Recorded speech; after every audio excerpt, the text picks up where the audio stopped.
जय हिंद। स्वागत है आपका हमारे सी पाठशाला सेंटर यूट्यूब चैनल में। आज हम टेट 2016 की परीक्षा का जो लास्ट पंचम भाग है ना, पर्यावरण, उस पर चर्चा करेंगे। इससे पहले हमने 3 टॉपिक पर चर्चा किया है, हिंदी, बाल विकास और मैथ्स। 5 टॉपिक रहता है, उसमें से हम चौथा टॉपिक आज कंप्लीट करेंगे। और मतलब पेपर के हिसाब से तो 5वां है, हमारे हिसाब से चौथा है। कौन सा? पर्यावरण। इसके बाद एक इंग्लिश वाला चैप्टर बच जाएगा, उसको हम बाद में करेंगे। इसके बाद जो नेक्स्ट जो इसका वीडियो आएगा वो पेपर 2 का आएगा। 2016 टेट का 2000 पेपर 2 में जो प्रश्न पूछा था उस पर हम चर्चा करेंगे।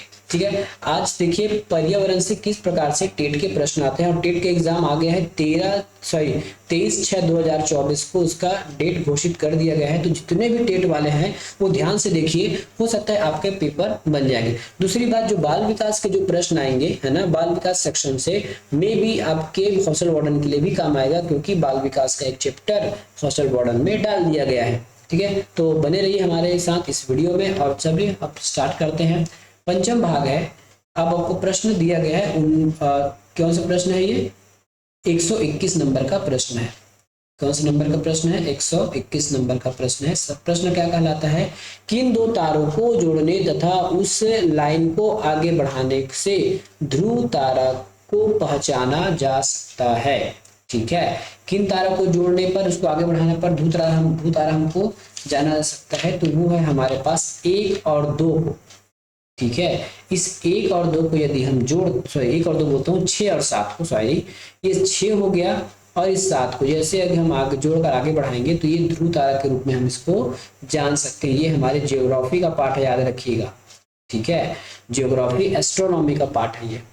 यदि हम डिटेल में यदि पढ़ाएंगे कभी भूगोल, तो उसमें आपको जरूर अच्छे से इसको बताएंगे। ये हमारे एस्ट्रोनॉमी का पार्ट है। अगला भाग, एक भोजन संस्तर से दूसरे भोजन संस्तर स्थानांतरित होने वाली ऊर्जा का प्रतिशत क्या होगा? मैं इसको जूम कर लूं क्या, ताकि आपको स्पष्ट रूप से दिखाई दे। बहुत लोग क्लेम करते हैं कि सर साफ नहीं दिखा रहा है वीडियो, तो देखिए थोड़ा बड़ा कर दिया हूं मैं। तो ये हो जाएगा, एक भोजन का संस्तर से दूसरे भोजन संस्तर में स्थानांतरित होने वाली ऊर्जा का प्रतिशत क्या होगा? तो स्थानांतरित होने वाली ऊर्जा का प्रतिशत हमेशा 10% होता है। ये तो रटा रुटाया है भैया। ठीक है, ये रटा रुटाया है। आगे प्रश्न देखिए। पर्यावरण अध्ययन, थोड़ा कई बार ज्यादा बढ़ जाता है कि छोटा हो जाता है, इसमें चलते इतना साइज हमारा ठीक है। पर्यावरण अध्ययन ईवीएस की कक्षा में सरल प्रयोग और प्रदर्शन किसके लिए किया जा सकता है? क्योंकि हमारे बाल विकास संबंधित, इसलिए इसमें भी आपको पेडागोजी देखने को मिल रहा है। तो इसका आंसर क्या हो जाएगा? सबसे पहले हम इस पूरे ऑप्शन पर चर्चा करते हैं कि कौन सी है, कौन गलत। क्या कहा गया है? पर्यावरण अध्ययन ईवीएस की कक्षा में सरल प्रयोग प्रदर्शन के लिए क्या किया जा सकता है? तो बच्चों को स्वयं को समझने तथा उसकी निरीक्षण की क्षमता बढ़ाएं। तो ऐसा भी नहीं करना है भैया, नहीं सीख पाएंगे वो लोग। उच्च कक्षाओं में क्या किया जाता है उसका अनुकरण करेंगे, गलत बात है भैया। छात्रों के द्वारा पूछे गए प्रश्नों के आधार पर आइडिया एवं रिकॉर्ड की विवेचना करना तथा उनके निरीक्षणों का विश्लेषण करना, ये सही है। इससे आप उसको सिखा सकते हो। अगला प्रश्न है, प्रदूषण मुक्त पर्यावरण बनाने के लिए बच्चों को किस बात को जानना सबसे ज्यादा आवश्यक है? तो अपने आसपास स्वच्छता बनाए रखना, तालाब सरोवर को दूषित होने से बचाना, अधिक से अधिक पेड़ लगाना। तो ये सभी बच्चों को जानना आवश्यक है। ठीक है, अगला प्रश्न है, पर्यावरण अध्ययन ईवीएस के शिक्षक के रूप में चिड़ियाघर भ्रमण का आयोजन करने का मुख्य उद्देश्य आपका क्या होना चाहिए? यदि आप पर्यावरण के टीचर हैं, गुरुजी हैं, क्लास में पढ़ाते हैं, और यदि आप कुछ प्लान बनाते हैं कि बच्चों को मैं चिड़ियाघर घुमा के लाऊं, तो उसके पीछे आपका क्या उद्देश्य होना चाहिए? तो विद्यार्थियों को सक्रिय अधिगम अनुभव उपलब्ध कराना। ठीक है, to provide active learning experience to students. तो एक्टिव मतलब लाइव प्रेजेंटेशन, तो ये बिल्कुल सही है। अगला ऑप्शन आपको दिया गया है, विद्यार्थियों को आनंद और मजा। भैया तो आनंद मजा के लिए हमको नहीं लेके जाना है। नित्य शिक्षण कार्यक्रम को एक रास्ता के लिए, ये भी बिल्कुल नहीं है। शिक्षा की गुणवत्ता के बारे में अभिभावकों को संतुष्ट करना, अभिभावक को थोड़ी लेके जा रहे हैं घुमाने के लिए, बच्चों को लेके जा रहे हैं ना, इसलिए ये वाला आंसर ऑप्शन भी गलत हो जाएगा। अगला प्रश्न देखिए, सामाजिक बुराइयों के उदाहरण है बाल विवाह, दहेज प्रथा, बाल श्रम या फिर उन्मुक्त में से सभी। तो ये तो सभी सामाजिक बुराई के उदाहरण है भैया। बाल श्रम होना नहीं चाहिए, दहेज प्रथा तो कानूनी अपराध है और बाल विवाह भी कानूनी अपराध है। यहाँ तक कि बाल श्रम, देखिए ये तीनों हमारे कानूनी अपराध में आते हैं। जैसे बाल विवाह करेंगे तो भी आप जेल में पेलाएंगे, दहेज मांगेंगे या बाल श्रम करवाएंगे किसी से तो भी आप अंदर चले जाओगे, क्या, जेल के अंदर। अगला प्रश्न चलिए 127 नंबर का प्रश्न है, तालाब के पानी में फिटकरी डालने के बाद ही उपयोग लाना चाहिए, बच्चों को इसके संबंध में जागृत करना चाहिए, क्योंकि करना चाहिए। अब देखिए ऑप्शन देखते हैं। पानी का रंग साफ होता है, बिल्कुल नहीं भैया, पानी का साफ आपसे कोई लेना देना नहीं इसका। कठोर जल को मृदु जल में परिवर्तित करने के लिए, कठोर जल मृदु जल परिवर्तित नहीं होता है। हल्की निलंबित अपद्रव्यों को अवसादित करने के लिए, मतलब उसमें जो पानी तैरती रहती है ना, जो जल है उसमें छोटी छोटी जो है गंदगी तैरती रहती है, उसको अवसाद के रूप में जमा कर हम उसको अलग कर सकते हैं। ये फिटकिरी का कार्य होता है। तो आपको साइंस भी आना चाहिए, भले आप कि पर्यावरण भी अपने आप में एक साइन ही है। धूम्रपान से होता है हृदय स्पंदन की दर वृद्धि होती है, रक्तचाप बढ़ जाता है, ब्रोंकाइटिस या फिर उपरोक्त में से सभी। तो ये उपरोक्त में से सभी दिक्कतें आ सकती है। रक्तचाप बढ़ सकता है, मतलब इसको हम बीपी के नाम से जानते हैं। स्पंदन की वृद्धि देर हो सकती है, मतलब दिल जो बार बार बहुत जल्दी जल्दी धड़कने लगेगा। साथ में ब्रोंकाइटिस, जो उसमें छोटे छोटे वो होल्स वैक्यूल्स होते हैं, उसको हम ब्रोंकाइटिस नाम की बीमारी हो जाती है उसमें। अगला प्रश्न 129 नंबर का है, एक नींबू सामान्य पानी में डूब जाता है परंतु लवण युक्त जल में तैरता क्यों। कहने का मतलब है, ये आप एक गिलास लीजिए, सिंपल पानी भरेंगे तो नींबू इसमें नीचे बैठ जाएगा, लेकिन इसको यदि आप नमक पानी में घोल दिए, नमक को घोल दिए, तभी नींबू तैरने लगता है। इसका आपको रीजन बताना है। तो लवणीय जल का घनत्व तो समान जल से अधिक होता है, बिल्कुल सही है। जब जैसे भी आप जल में नमक घोलेंगे तो वो जल का जो घनत्व है वो बढ़ जाता है। इसीलिए कहीं आप सुनोगे कि मृत सागर, वहाँ लवण इतना ज्यादा है कि आप वहाँ पे तैर सकते हो। तैर मतलब ऐसी जैसी अगर पानी में लेट गए तो आप ऊपर ही रहोगे, नीचे जाओगे ही नहीं। ये आपका उत्तर हो जाएगा। लवणीय जल में नींबू का घनत्व बढ़ जाता है, बिल्कुल गलत बात है। सामान्य जल का घनत्व लवणीय जल का घनत्व से अधिक होता है, बिल्कुल गलत बात है, उल्टा हो गया। नींबू का घनत्व लवण युक्त जल में कम हो जाता है, ये भी कोई काम का चीज नहीं है। बाकी जो काम का है मैंने ऊपर बता दिया आपको। अगला प्रश्न है, यदि आप बच्चों को इस राज्य के उत्तरी हिस्से में टूर पर ले जाते हैं, मतलब हिमालय के साइड, और तथा कहते हैं कि हाथियों के झुंड के बारे में सही कथन को चुनिए, उसका संभावित उत्तर क्या हो सकता है। क्या कहा गया है, यदि आप बच्चों को इस राज्य के उत्तर हिस्से में टूर पर ले जाते हैं और कहते हैं कि हाथियों के झुंड के बारे में आपको सही कथन चुनिए, तो इसका संभावित उत्तर क्या हो सकता है। तो देखिए चलते संभावित उत्तर के बारे में सोचना शुरू करते हैं। हाथियों के झुंड में केवल हथनियां और 14 से 15 बच्चे हो सकते हैं, तो ये ऐसा बिल्कुल नहीं होगा भैया। हाथियों के झुंड में किसी एक ही परिवार के सदस्य होंगे, ऐसा भी नहीं हुआ। एक झुंड में हथनी और बच्चों की संख्या हो सकती है, ये भी गलत है। झुंड की सबसे बुजुर्ग हथनी ही पूरे झुंड की नेता होती है, ठीक है। तो इसके हिसाब से आप देखिए आपको क्या इसका आंसर लगाना है। आपको कूट वाले भाषा लिखा गया है ना, तो कूट वाले भाषा लिखा गया है, तो उसमें क्या ऐसा करेंगे आप, तो ये तो सही हो जाएगा, साथ में सी भी सही हो जाएगा, ठीक है। तो सी और डी सही हो जाएगा। तो सी और डी कैसे, एक झुंड में हथनियां और बच्चों की संख्या कितनी भी हो सकती है, इसका तो कोई फिक्स नहीं है, ठीक है। झुंड के सबसे बुजुर्ग हथनी ही पूरे झुंड को नेता होती है, बिल्कुल सही है। बच्चे ही माता पिता के आगे चलते हैं, चाहे जानवर हो या इंसान हो। तो ऑप्शन नंबर डी इसका सही उत्तर होगा। अगला प्रश्न है 131 नंबर का, बच्चों को कहें कि वे देखें कि पक्षी अपनी गर्दन के बहुत अधिक हिला सकते हैं, इसके कारण के संबंध में उसका संभावित उत्तर क्या हो सकता है, ठीक है। तो उसका उत्तर क्या हो सकता है कि वे उड़ सकते हैं, इसका तो कोई जवाब नहीं हुआ भैया, बाकी पक्षी भी उड़ते हैं। पक्षियों की आंख की पुतली स्थिर होती है इसलिए वो अपनी गर्दन घुमाते हैं। देखिए जनरली यदि हमको दाएं बाएं देखना है तो दो तरीके से, एक तो हम आंख को हल्का, आंख के जो पुतली को हल्का फुल्का हम इधर से उधर हिला सकते हैं, ठीक है, और या फिर हम अपनी गर्दन को हिला सकते हैं, ठीक है। तो पक्षियों की आंखों की पुतली स्थिर होती है इसलिए वो अपने गर्दन को हिलाकर आगे पीछे या फिर दाएं बाएं को देखता है, ये आंसर इसका सही होगा। अगला प्रश्न, और कुछ लिखा है क्या, पक्षियों की आंखें छोटी होती है, इससे कोई लेना देना नहीं है। पक्षियों के कान आंखों को ढक लेते हैं, यह गलत बात है। यदि एक नक्शा आपके सामने है तब उसके पूर्व दिशा किधर प्रदर्शित होती है, तो हमेशा नक्शे के ऊपर होती है ना पूर्व दिशा, ठीक है, हमेशा नक्शे के ऊपर में होती है पूर्व दिशा।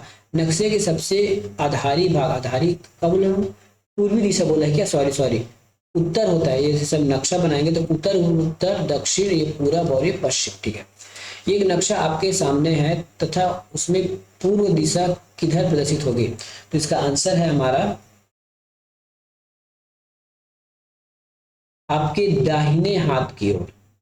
ठीक है, यदि कोई बच्चा यहाँ पे ऐसा खड़ा है तो इसका राइट हैंड होगी, ये राइट हो जाएगा और ये लेफ्ट हो जाएगा, तो जो पूर्व है हमारे लेफ्ट ओर होता है। परिवहन अध्ययन ईवीएस की पाठ्य पुस्तकों के विभिन्न प्रकरणों में करके देखो और पता लगाओ खंड को शामिल करने का क्या कारण है, क्या उद्देश्य है, बच्चों को क्या सिखाना है। प्रत्यक्ष हस्तपरक अनुभव उपलब्ध कराना, तो ये इसका सही उत्तर होगा।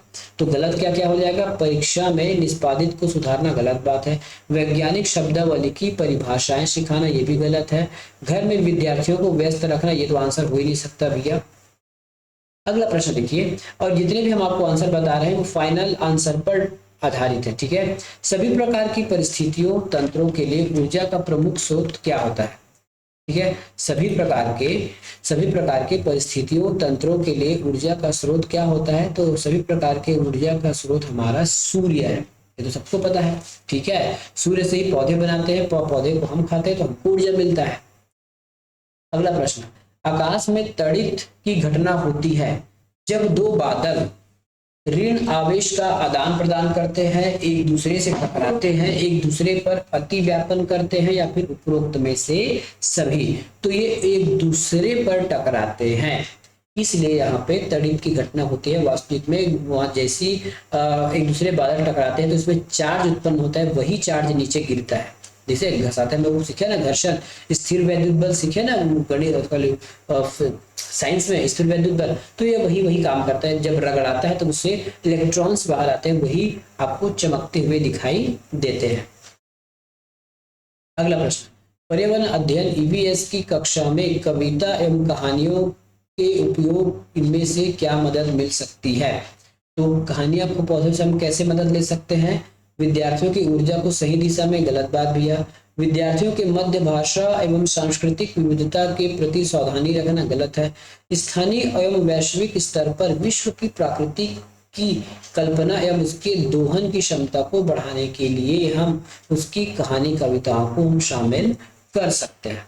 अगला प्रश्न, राष्ट्रीय पाठ्याचार्य के रूपरेखा 2005 के अनुसार प्राथमिक स्तर पर पर्यावरण अध्ययन शिक्षण का मुख्य उद्देश्य होना चाहिए। क्या उद्देश्य होना चाहिए इसका, स्वतंत्र रूप से प्रयोग करने वाली कुशलता अर्जित करना, बिल्कुल नहीं। कक्षीय अधिगम को विद्यालय के बाहर के जीवन से जोड़ना, ये भी नहीं है। विषय की आधारभूत सिद्धांतों को स्मरण कराना, ये भी नहीं है। तो यह विषय की आधारभूत संकल्पनाओं को समझ की विकसित करना है। छोटे बच्चों में आप केवल विकसित कर सकते हो, उसको सिद्धांत कहाँ से याद करा लोगे। सीधी सी बात है ना, ये जो एग्जाम है आपका पेपर 1 है, जो आप 1ली से 5वीं तक के बच्चों को आपको पढ़ाना है, तो वो सिद्धांत कहाँ से रट पाएंगे। ठीक है, तो बड़ा हैवी काम नहीं कर सकते, वो केवल विषय की आधारभूत संकल्पना को विकसित कर सकता है। ठीक है, केवल वो विकसित करेगा। तो ऑप्शन नंबर डी में, तो जैसा क्वेश्चन पेपर है वैसा आप सोच के बनाओगे तो आपका आंसर बन जाएगा। अगला प्रश्न देखिए, निम्न में से कौन सी शिक्षण योजना खाद्य श्रृंखला को बढ़ाने में विद्यार्थियों की अधिकतम भागीदारी के लिए सबसे प्रभावी होगी।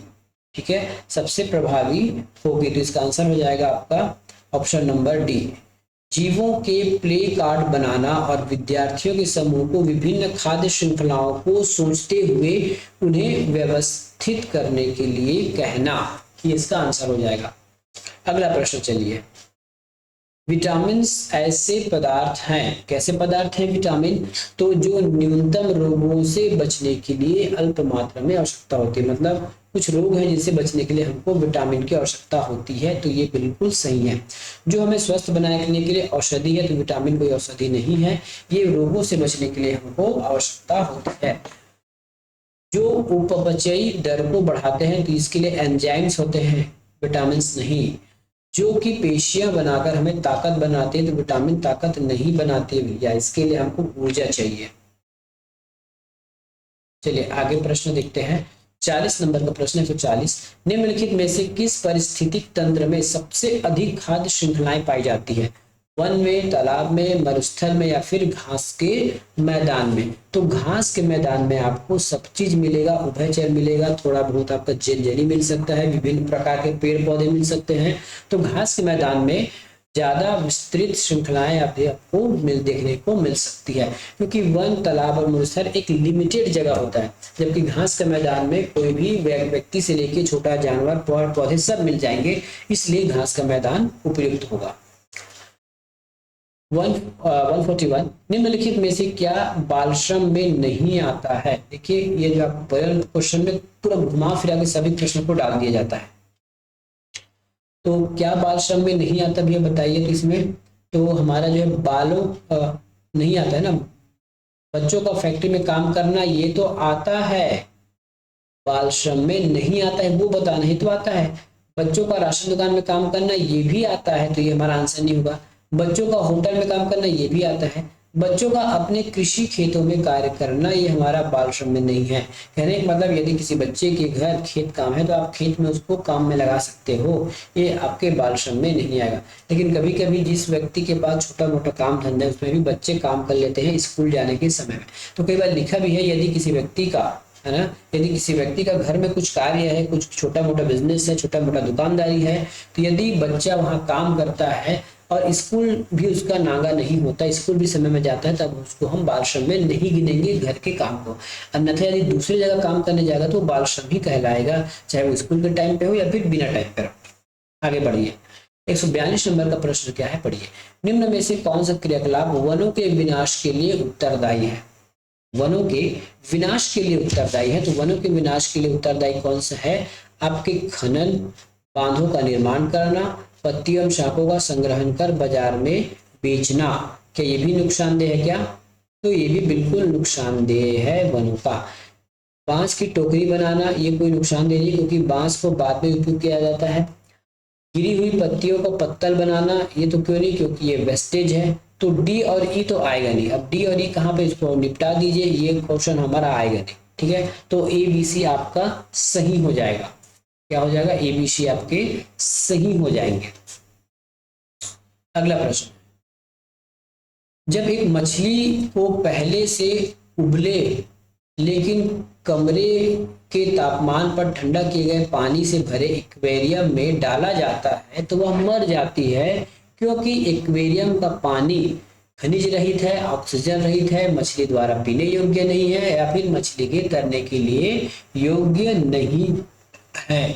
ठीक है, तो ये मछली तो तैर सकती है, पीने योग्य मछली स्थिति नहीं है, खनिज भी नहीं है, तो उसमें ऑक्सीजन खत्म हो जाता है।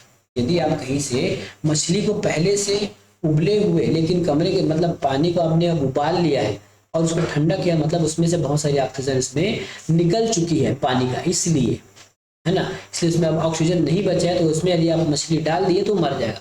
मतलब पानी को यदि आपने भगोने में गर्म कर दिया तो जैसी गर्म करने पर उसमें जो कुछ ऑक्सीजन फंसा रहता है, ठीक है, हम H2O पानी को चेंज करने की बात नहीं कर रहे हैं, उसमें ऑक्सीजन जो फंसा रहता है पानी में वो निकल जाता है उबालने से, इसलिए वो ऑक्सीजन रहित हो जाता है, तो मछलियां मर जाती है। अगला प्रश्न, एक पोस्टर में निम्नलिखित निर्देश दिए गए, अपने आसपास पानी को जमा न होने दे, पानी के बर्तनों, कूलरों और टंकियों को साफ रखें, यदि किसी स्थान पर पानी इकट्ठा हो तो तेल का छिड़काव करें, स्वयं के बचाए हेतु घरों में जाली का उपयोग करें। अब देखिए इसमें से कुछ प्रश्न ये है, निम्न में से किस रोग के फैलाव से संबंधित की जागरूकता फैलाई जा रही है? उसके ऊपर जितना भी आपको लाइंस पढ़े हैं या स्लोगन पढ़े हैं, ठीक है, या फिर जो बचाव के तरीके पढ़े हैं, वो किस बीमारी के ओर इसको इंगित किया जा रहा है? कौन सी बीमारी को इंगित किया जा रहा है? तो ऑप्शन नंबर सी, डेंगू और जापानी मस्तिष्क ज्वर। ठीक है, डेंगू और जापानी मस्तिष्क ज्वर के बारे में बताया जा रहा है कि ऐसा आपको करना चाहिए ताकि आपको बीमारियां ना हो। अगला प्रश्न है, विटामिन ए सबसे ज्यादा किसमें होता है? तो विटामिन से ऑप्शन के हिसाब से सबसे ज्यादा होता है गाजर में। ठीक है, किसमें होता है? गाजर में। अमरूद, नींबू और रस के, देखिए अमरूद खट्टा होता है, नींबू भी खट्टा है, सेब भी खट्टा है, और खट्टे में लगभग विटामिन सी अधिक होता है, जबकि गाजर खट्टा नहीं है, इसलिए सबसे ज्यादा ये पाया जाएगा गाजर में। अगला है अफीन, मॉर्फिन, हेरोइन, मेथोडिन, इन आदि इसके उदाहरण है। किसके उदाहरण है ये? 146 नंबर बी, ओपिएट नार्कोटिक्स का। ठीक है, ओपिएट नार्कोटिक्स का उदाहरण है। वह शब्द जिसमें से शब्द घनिष्ठ रूप से संबंधित है, वह शब्द जिसमें शब्द घनिष्ठ रूप से संबंधित है, इसका आंसर क्या होगा? इसका आंसर देखिए, लौह, हीमोग्लोबिन, इनीमिया या फिर आंवला। मच्छर, मलेरिया, इनिमिनिया या फिर लौह। ठीक है, लौह, मलेरिया, इनीमिया या फिर रक्त। तो इसका सही आंसर क्या हो जाएगा? इसका सही आंसर है मच्छर, मलेरिया, इनीमिया, लौह। ठीक है, मच्छर से मलेरिया और इनीमिया के कमी, लौह के में से इनीमिया हो जाता है। ये इसका सही आंसर होगा। अगला प्रश्न, एक शिक्षक को उर्वरक द्वारा भूजल के प्रदूषण की शिक्षा बच्चों को दी जानी है, वह निम्न में से किसका नाम बता सकता है? फिर से पढ़िए, एक शिक्षक को उर्वरक द्वारा भूजल के प्रदूषण की शिक्षा बच्चों को दी जानी है, वह निम्न में से किसका नाम बताएगा? अमोनियल उर्वरक, नाइट्रेट, पोटैशिक या फिर कंपोस्ट उर्वरक। भूजल संरक्षण किसमें होता है? जो हमारे जितने भी हमारे केमिकल वाले उर्वरक है उसमें जल का संरक्षण नहीं होता है। ठीक है, तो इसका आंसर हो जाएगा हमारा पोटैशिक उर्वरक का हमको नाम बताना चाहिए संरक्षण के लिए। इसका पोटैशिक उर्वरक का, सॉरी पोटैशिक उर्वरक लगा दिया हो गया, मैं गलत लगा दी हूँ, सॉरी ये गलत हो जाएगा। ठीक है, पोटैशिक उर्वरक नहीं आएगा, नाइट्रेट उर्वरक हो जाएगा। 40 का बी, नाइट्रेट उर्वरक हो जाएगा। प्राथमिक स्तर में निम्नलिखित में से क्या सामाजिक अध्ययन पढ़ाने उद्देश्य नहीं है? प्राथमिक स्तर में निम्नलिखित में से क्या सामाजिक अध्ययन को पढ़ाने का उद्देश्य नहीं है? ठीक है, तो अपने परिवार को समझना बिल्कुल नहीं, समाज को समझाना, यह समझना कि बच्चा समाज का हिस्सा है, समाज में ही रह रहे अपराधों को लेखा रखना, ये हमारा उद्देश्य नहीं है। बाकी परिवार को समझने के लिए उद्देश्य है, समाज को समझने के लिए उद्देश्य है, यह समझना कि बच्चा समाज का हिस्सा, ये भी हमारा उद्देश्य हो सकता है। बस समाज में हो रहे अपराध को लेखा जोखा करना या फिर उसको समझ कर रखना, ये उसका उद्देश्य नहीं है। आज का लास्ट प्रश्न है, चंद्रमा प्रतिदिन अपना आकार किसके कारण बदलते रहता है? ठीक है, तो इसका आंसर हो जाएगा सूर्य के चारों ओर परिक्रमा करने पर। बिल्कुल नहीं, पृथ्वी के चारों ओर परिक्रमा करती है चंद्रमा, सूर्य के नहीं। वैसे सूर्य की परिक्रमा भी करती है लेकिन डायरेक्ट रूप से पृथ्वी का परिक्रमा करती है, इसलिए। ठीक है, तो ये था आज का हमारा प्रश्न जिसमें हमने 30 प्रश्न डील किए पर्यावरण से संबंधित। ठीक है, तो मिलेंगे नेक्स्ट वीडियो में। धन्यवाद। कैसा लगा वीडियो जरूर बताइएगा।